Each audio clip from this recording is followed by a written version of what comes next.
আল্লাহ রাব্বুল আলামিনকে ডেকে ডেকে বলে, আল্লাহ সারাদিন যদিও বলি আমি খোদা আমি খোদা, আসলে আমি খোদা নই।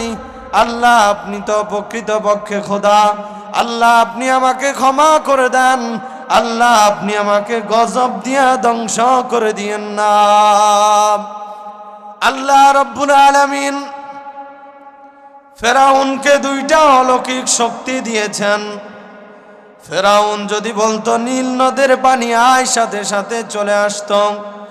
ফেরাউন যদি বলতো বৃষ্টি আয়, সাথে সাথে বৃষ্টি চলে আসতো।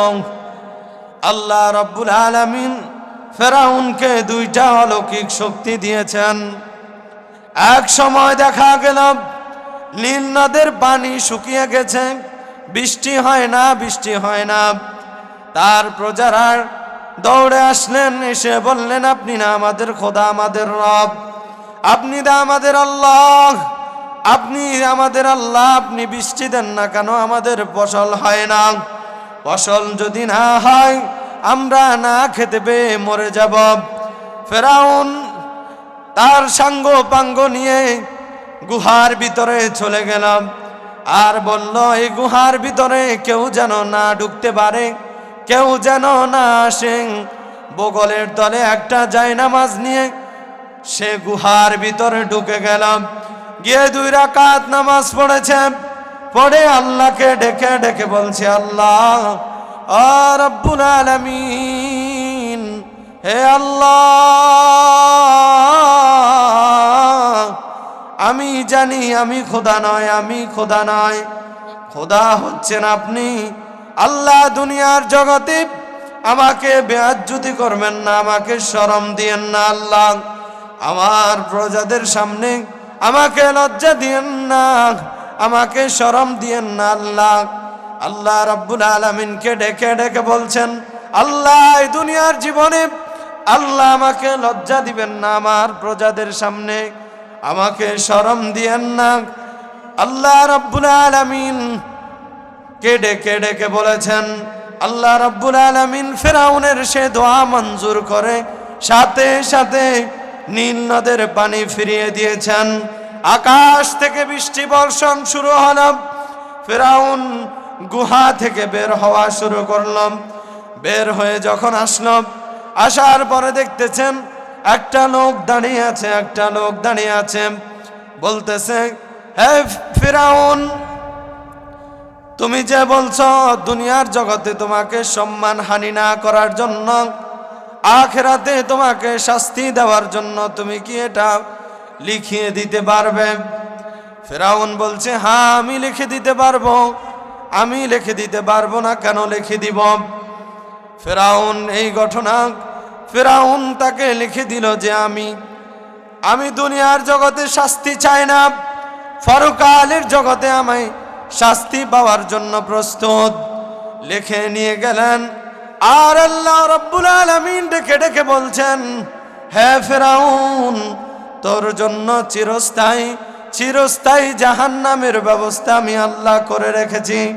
সে ফেরাউন, আল্লাহ রাব্বুল আলামিন তাকে 4টা কারণে আযাব দেন নাই দুনিয়াতে। 4টা কারণে তাকে আযাব দেন নাই। 1 নাম্বার কারণ, সে যখন দুনিয়ার জগতে বেঁচে ছিল, সে দিনের বেলা বলতো আমি আল্লাহ, আমি খোদা, আমি খোদা। যখন রাত হয়ে যেত, গভীর রাতে জমিনের মধ্যে হাত দুটো বেঁধে আল্লাহর দরবারে কান্নাকাটি করত। আল্লাহর দরবারে কেঁদে কেঁদে বলতো, আল্লাহ আমি ভুল করেছি, আমি অন্যায় করেছি। আল্লাহ আপনি দেখেছেন, তারপরেও দুনিয়ার মানুষের সামনে আমাকে লজ্জা দিয়েন না, দুনিয়ার মানুষের সামনে আমাকে লজ্জিত করিয়েন না। আল্লাহ রাব্বুল আলামিন বলেন, এ কারণে আমি ফেরাউনকে আমি আল্লাহ রাব্বুল আলামিন আযাব দেই না রে। 2 নাম্বার, মুসা আলাইহিস সালাতু ওয়াস সালামকে আল্লাহ ডেকে ডেকে বলছেন, মুসা, ও মুসা, 2 নাম্বার আমি তাকে আযাব দেই না কেন জানো? 2 নাম্বার এজন্য আমি আযাব দেই না, ও মুসা তোমার গালেও দাড়ি, ফেরাউনের গালেও দাড়ি, তোমার মাথার মধ্যে পাগড়ি, ফেরাউনের মাথার মধ্যে পাগড়ি, তোমার মাথার মধ্যে পাগড়ি, ফেরাউনের মাথার মধ্যে পাগড়ি, ফেরাউনের গায়ের মধ্যে লম্বা জামা। মুসা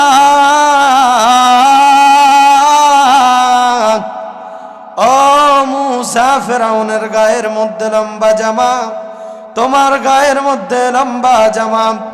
টুপি দাড়ির কারণে পাগড়ির সম্মান হানি হবে, এই জন্য পাগড়ির সম্মান হানি হবে, রাসূলুল্লাহর সুন্নতের সম্মান হানি হবে, এজন্য রাসূলুল্লাহর সুন্নতের অসম্মানী হবে। এজন্য আমি আল্লাহ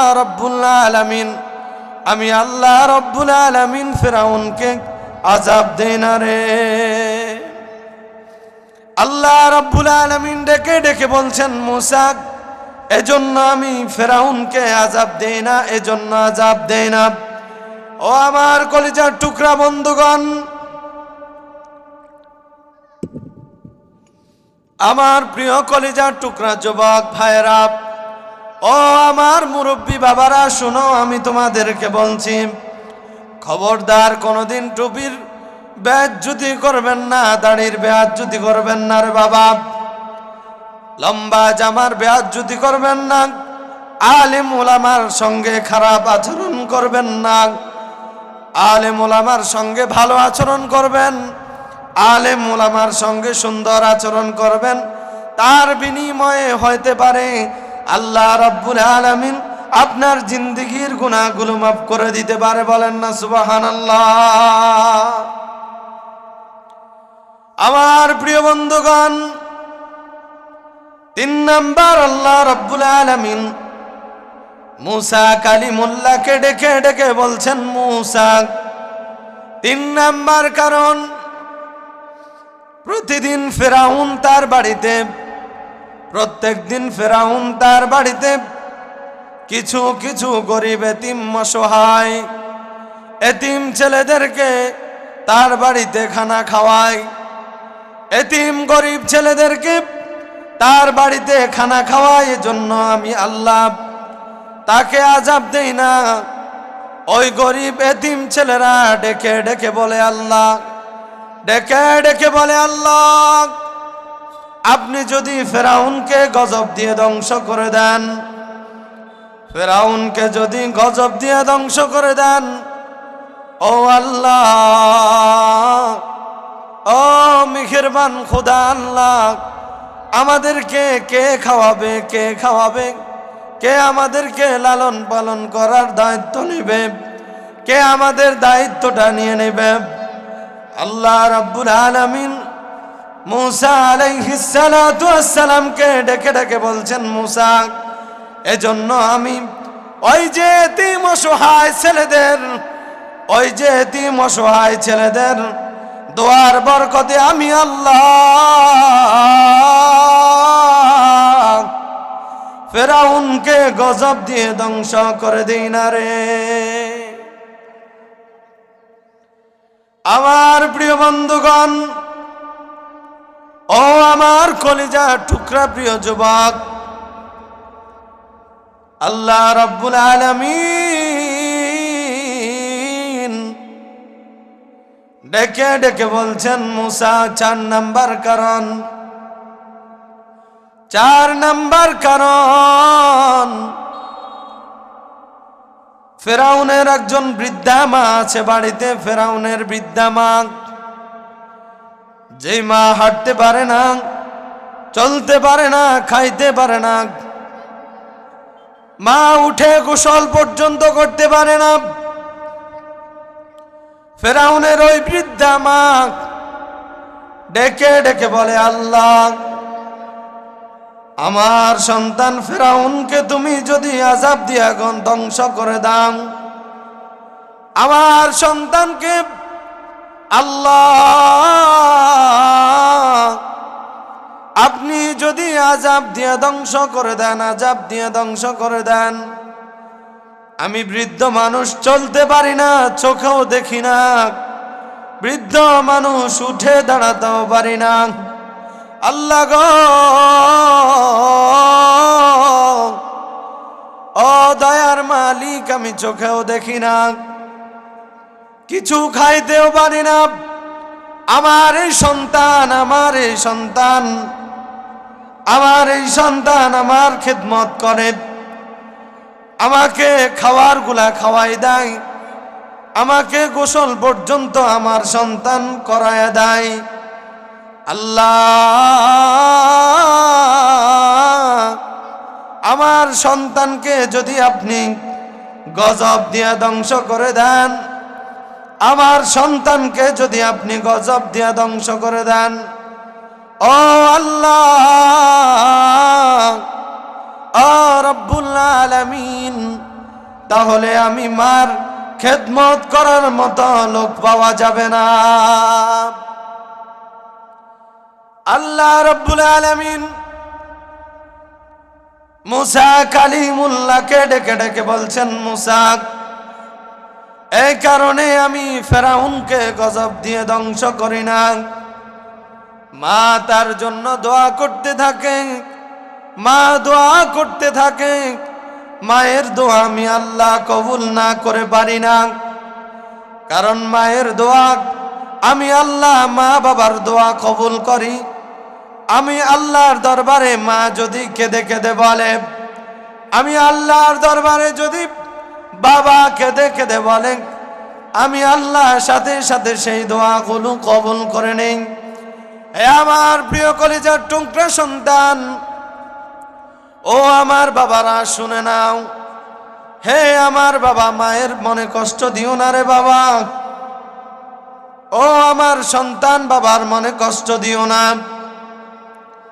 মা বাবার মনে যদি কষ্ট দাও, মা বাবার মনে যদি কষ্ট দাও রে বাবা, মা যদি চোখের পানি ফেলে কান্না করে বরদোয়া দেয় রে বাবা, কান্না করে যদি তোমাকে বরদোয়া দেয়, মায়ের সে বরদোয়া আল্লাহর দরবারে কবুল হয়ে যাবে।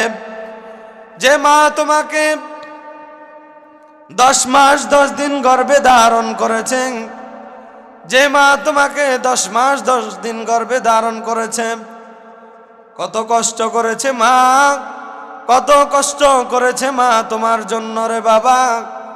তোমার জন্য মা ঠিক মতো ঘুমাইতে পারে নাই, ঠিক মতো খাইতেও পারে নাই, ঠিক মতো চলতে পারে নাই রে বাবা।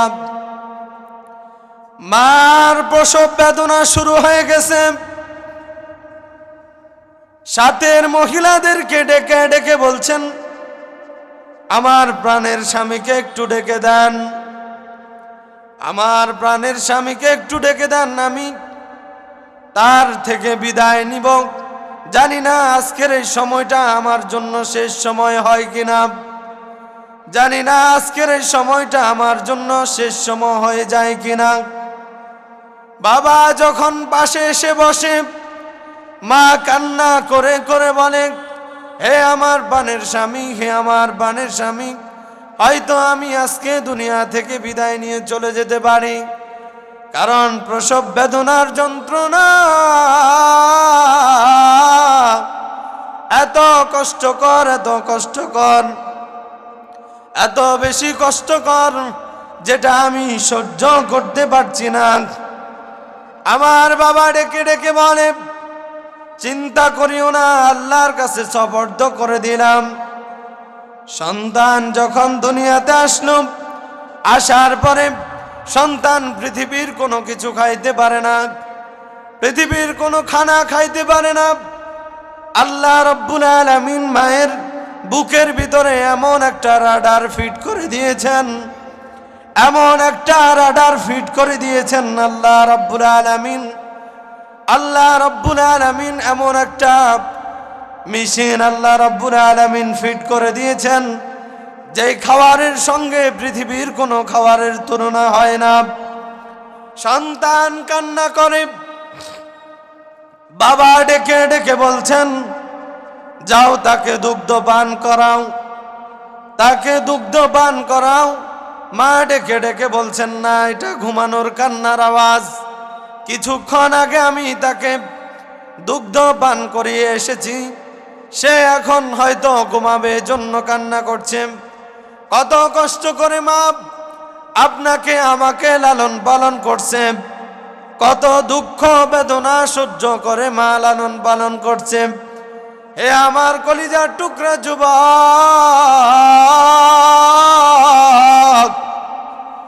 ও আমার বাবারা, মায়ের মনে কষ্ট দিও না রে বাবা, মায়ের মনে কষ্ট দিও না। মায়ের মনে কষ্ট দিয়ে যদি তুমি মক্কা মদিনায় গিয়ে হজ করে আসো, আল্লাহকে খুশি করার চেষ্টা করো, আল্লাহ রব্বুল আলামিন খুশি হবেন না। আমার প্রিয় বন্ধুগণ, গভীর রজনীতে আমি অসুস্থ অবস্থায় বিছানার মধ্যে পড়ে আছি। গভীর রাত হয়ে গেছে, আমার ভাইরা ঘুমায়, আমার বোন ঘুমায়, আমার বাবা ঘুমায়, পরিবারের সবাই ঘুমায়, কিন্তু আমার আম্মা জান, আমার মা ঘুমায় না। গভীর রাতে জেগে উঠে দেখি মা বিছানার পাশে বসে আছে। ডেকে ডেকে বললাম, আম্মা জান, আমার বাসার সবাই ঘুমায়, আমার বাবা ঘুমায়, আমার ভাই ঘুমায়, আমার বোন ঘুমায়, আমার পরিবারের সবাই ঘুমায়। ও আম্মা জান, আপনি কেন ঘুমান না? আপনি কেন চৌকির কোনায় বসে আছেন? মা ডেকে ডেকে বলে, ও আমার প্রিয় কলিজা টুকরা সন্তান, হে আমার প্রিয় সন্তান, তুমি অসুস্থ অবস্থায় বিছানার মধ্যে পড়ে আছো, অসুস্থ অবস্থায় বিছানার মধ্যে তুমি পড়ে আছো। এই গভীর রাতে তুমি যদি একবার আমাকে মা বলে ডাক দাও, মা বলে তুমি যদি আমাকে ডাক দাও, আমি মা, হয়তোবা আমি মা ঘুম থেকে উঠতে পারবো না, হয়তোবা আমি মা ঘুম থেকে উঠতে পারবো না। ও আমার প্রিয় কলিজার টুকরা সন্তান, তোমার কষ্ট হবে, তোমার কষ্ট হবে বিদায় আমি মা ঘুমাই না। আমি মা তোমার জন্য জেগে আছি, তোমার জন্য জেগে আছি। গভীর রাতে যদি তুমি উঠে বলো, তুমি উঠে ডাক দাও, আর তোমার কষ্ট হবে, এজন্য আমি মা তোমার চোখের কোনায় বসে আছি। হে আমার প্রিয় কলিজার টুকরা ভাই, ও আমার বাব্বা জান, হে আমার প্রিয় কলিজার টুকরা যুবক ভাইরা, ওই মায়ের মনে কষ্ট দিও না, ওই বাবার মনে কষ্ট দিও না, যেই বাবা তোমাকে মাথার ঘাম পায়ে ফেলে তোমাকে লালন পালন করেছে, দিন নাই রাত নাই, দিন নাই রাত নাই তোমার জন্য কষ্ট করেছে, সারা দিন রাত তোমার জন্য পরিশ্রম করে যায়। কেন কেন কেন কেন তুমি জিজ্ঞেস করে দেখো, তুমি জিজ্ঞেস করে দেখো বাবা, তুমি কেন কষ্ট করো? বাবা একটাই মাত্র উত্তর দিবে, আমার কলিজার টুকরা সন্তানের যেন কোনো রকম কষ্ট না হয়। সারা দিন রাত পরিশ্রম করে যায়, পরিশ্রম করে যায়। ঈদ আসে বাবা, নতুন একটা জামা কিনে না, নতুন একটা জুতা কিনে না। বাবাকে যখন বলা হয় ঈদের সময় সন্তানের জন্য বাবা সকল কিছু কিনে নিয়ে আসে, আর যদি জিজ্ঞেস করা হয় বলে আমার লাগবে না। সারা জীবন সন্তানের জন্য কষ্ট করে যায়, সারা জীবন সন্তানের জন্য কষ্ট করে যায়। হে আমার প্রিয়, হে আমার কলিজার টুকরা বাবা, এই পৃথিবীতে এই জগতে যতজন অলিয়া উলিয়া হয়েছেন, যতজন আউলিয়া কারাম হয়েছেন, সকলকে জিজ্ঞেস করে দেখো, সকলকে জিজ্ঞেস করে দেখো, সকলকে জিজ্ঞেস করে দেখো, একটাই মাত্র উত্তর পাবে, একটাই মাত্র উত্তর পাবে, শুধু মা এবং বাবার দোয়া ছাড়া কেউ হতে পারে নাই। মা এবং বাবার দোয়া ছাড়া কেউ অলিয়া উলিয়া হতে পারে নাই। মা এবং বাবার দোয়া ছাড়া এলেমওয়ালা হতে পারে নাই, মা এবং বাবার দোয়া ছাড়া ধনী হতে পারে নাই, মা এবং বাবার দোয়া ছাড়া কেউ কোটিপতি হতে পারে না রে বাবা। এজন্য মায়ের মনে কষ্ট দিবা না, বাবার মনে কষ্ট দিবা না। যদি বাবার মনে কষ্ট দাও, মায়ের মনে কষ্ট দাও রে বাবা, দুনিয়াও শেষ হয়ে যাবে, আখিরাতও শেষ হয়ে যাবে। দুনিয়াও ধ্বংস হয়ে যাবে, আখিরাতও ধ্বংস হয়ে যাবে। এজন্য আমি তোমাদেরকে বলবো, মা বাবার খেদমত করো। দুনিয়ায় বেঁচে থাকতে মা এবং বাবার দোয়া নাও, মা এবং বাবার দোয়া নাও। যদি মা এবং বাবা দুনিয়া থেকে বিদায় নিয়ে চলে যায়, দুনিয়া থেকে বিদায় নিয়ে যদি চলে যান, হে আমার কলিজার টুকরা সন্তান, মা বাবার কবরের পাশে গিয়ে দাঁড়াও, মা বাবার কবরের পাশে গিয়ে দাঁড়াও আর বলো, আল্লাহ, ও দয়াময় মেহেরবান খোদা আল্লাহ, জীবনে কত ভুল করেছি, কত অন্যায় করেছি, কত ভুল করেছি। আল্লাহ, মায়ের জীবিত থাকতে মা থেকে, আল্লাহ মা থেকে দোয়া নিতে পারে নাই, মা থেকে দোয়া নিতে পারি নাই, বাবা থেকে দোয়া নিতে পারি নাই। আল্লাহ, মৃত্যু হয়ে গেছে, রব্বুল আলামিন আমার মা এবং বাবাকে আপনি ক্ষমা করে দেন, মা এবং বাবাকে আপনি জান্নাতের অধিবাসী করে দেন। আর মা এবং বাবাকে ডেকে ডেকে বলবেন, হে আমার আম্মা জান, হে আমার আব্বা জান, জীবনে অন্যায় করেছি, জীবনে অন্যায় করেছি, অন্যায় করেছি, ভুল করেছি, ত্রুটি করেছি। ও আমার মা এবং বাবা, আপনারা কবর থেকে দেখছেন, ও আমার আম্মা জান, আমাকে ক্ষমা করে দেন। আমার প্রিয় বন্ধুগণ, আমার প্রিয় কলিজার টুকরা যুবক, বলতে গেলে লম্বা সময়ের প্রয়োজন। রাসূলুল্লাহর সাহাবী হযরতে আলকামা রাদিয়াল্লাহু তাআলা আনহু মৃত্যু সজ্জায় মৃত্যুবরণ করবে। হযরত আলকামা রাসূলুল্লাহ সাল্লাল্লাহু আলাইহি সাল্লামের পিছনে 5 ওয়াক্ত নামাজ পড়েছেন, রাসূলুল্লাহর সামনে ইবাদত করেছেন। রাসূলুল্লাহর একজন সাহাবী ছিলেন হযরতে আলকামা রাদিয়াল্লাহু তাআলা আনহু। হযরত আলকামা রাদিয়াল্লাহু তাআলা আনহু মৃত্যু সজ্জায় মৃত্যুবরণ করবে, কিন্তু আলকামার মুখ দিয়ে কালিমা বের হয় না, আলকামার মুখ দিয়ে কালিমা বের হয় না রে বাবা। সাহাবায়ে কেরাম চিন্তিত, সাহাবায়ে কেরাম দৌড়িয়ে গেলেন রাসূলুল্লাহর কাছে, ইয়া রাসূলুল্লাহ, ইয়া হাবিবাল্লাহ, আলকামার মুখ দিয়ে কালিমা বের হচ্ছে না, খুব চেষ্টা করছেন, কিন্তু আলকামার মুখ দিয়ে কালিমা বের হচ্ছে না। রাসূলুল্লাহ বলেন, যাও আলকামার মা বেঁচে আছে কিনা দেখে আসো, আলকামার মা বেঁচে আছে কিনা দেখে আসো। হযরত আলকামার মায়ের কাছে সাহাবায়ে কেরাম গেলেন, আর গিয়ে জিজ্ঞেস করলেন, আলকামা আপনার সঙ্গে কোনো অন্যায় করেছে কিনা, কোনো ভুল করেছে কিনা। মা সঙ্গে সঙ্গে কেঁদে দিলেন, আর ডেকে ডেকে বলছেন, আমার আলকামা একদিন বইয়ের কথা ধরে আমার পিঠের মধ্যে এমন একটা লাথি দিয়েছে, আমি খুব কষ্ট পেয়েছি, খুবই কষ্ট পেয়েছি। রাসূলুল্লাহর সাহাবায়ে কেরাম বলেন, আপনি আপনার আলকামাকে ক্ষমা করে দেন, আলকামার মুখ দিয়ে তো কালিমা বের হচ্ছে না। মা বলতেছেন, না, আলকামার কোনো ক্ষমা নাই, আলকামার কোনো মাপ হবে না। সাহাবায়ে কেরাম রাসূলুল্লাহর কাছে গেলেন, আর গিয়ে বলতেছেন, ইয়া রাসূলুল্লাহি ওয়া ইয়া হাবিবাল্লাহ, আলকামার মা তো আলকামাকে মাফ করবে না বলছেন। রাসূলুল্লাহ বলেন, আলকামার জন্য তোমরা লাকড়ির ব্যবস্থা করো, আলকামাকে আমি জীবদ্দশায় আমি পুড়িয়ে ফেলব, আলকামাকে পুড়িয়ে ভস্ম করে দিব। সাহাবায়ে কেরাম যখন লাকড়ির ব্যবস্থা করেছেন, আলকামাকে যখন পুড়িয়ে ফেলার ব্যবস্থা করেছেন, মা দৌড়িয়ে আসলেন, আসার পরে বলতেছেন, আমার আলকামাকে আমি ক্ষমা করে দিয়েছি, আমার সামনে আমার আলকামাকে পুড়িয়ে দেওয়া হবে, এটা আমি মা মানতে পারবো না। সঙ্গে সঙ্গে আলকামার মুখ দিয়ে কালিমা বের হয়ে গেল।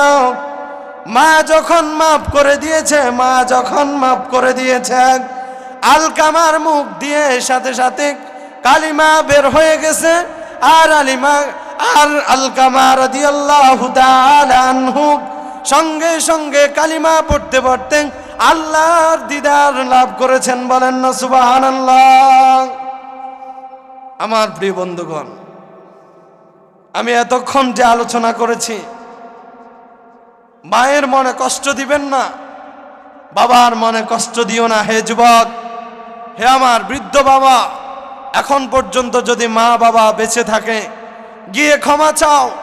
বলে অন্যায় করেছি, অপরাধ করেছি, ক্ষমা চাও, গিয়ে মায়ের থেকে মাপ চাও, বাবার থেকে মাপ চাও। না হয় যদি তুমি হজ করো, একবার নয় 1,00,000 বার যদি হজ করো, তোমার হজ, তোমার ইবাদত আল্লাহর দরবারে কবুল হবে না। এজন্য মা বেঁচে থাকলে মায়ের থেকে ক্ষমা চাও। যদি কোনো অন্যায় করে থাকো, যদি কোনো অপরাধ করে থাকো, মার থেকে ক্ষমা চাও, বাবার থেকে ক্ষমা চাও, মার থেকে মাপ চাও, বাবার থেকে মাপ চাও। আল্লাহ রাব্বুল আলামিন যেন আমাদেরকে মা বাবার খেদমত করার তৌফিক দান করেন। সকলে বলছি আমিন। শেষ মুহূর্তে একটাই কথা বলবো, আজকের এই বিশাল মাহফিল সফল করার জন্য সকলকে আহ্বান করব, আমরা যেন মাহফিলের প্যান্ডেলে এসে বসে যাই এবং আজকের এই উত্তর চুলডুগি তালিমুল কোরআন নুরানি মাদ্রাসাতে এখন ভর্তির সময়। আমাদের সন্তানদেরকে আমরা ভর্তি করিয়ে এক একটা সন্তানকে আলেম বানাবো, হাফেজ বানাবো। তাহলে আমার সন্তানরা কোনোদিন মা বাবার চোখের দিকে তাকিয়ে কথা বলবে না। এজন্য সকলকে বলবো, আমরা মাহফিল সফল করার জন্য মাহফিলের প্যান্ডেলে এসে বসে যাই এবং আমাদের সন্তানগুলোকে আমরা এই যে উত্তর চুলডুগি তালিমুল কোরআন মাদ্রাসায় ভর্তি করিয়ে দিব। আর সকলকে বলবো, এখনই সালাতুল মাগরিবের আজান হবে। আমরা আমাদের যাদের অজু ইস্তেঞ্জার প্রয়োজন, আমরা অজু ইস্তেঞ্জা সেরে আমরা মসজিদে চলে যাই। এখনই সালাত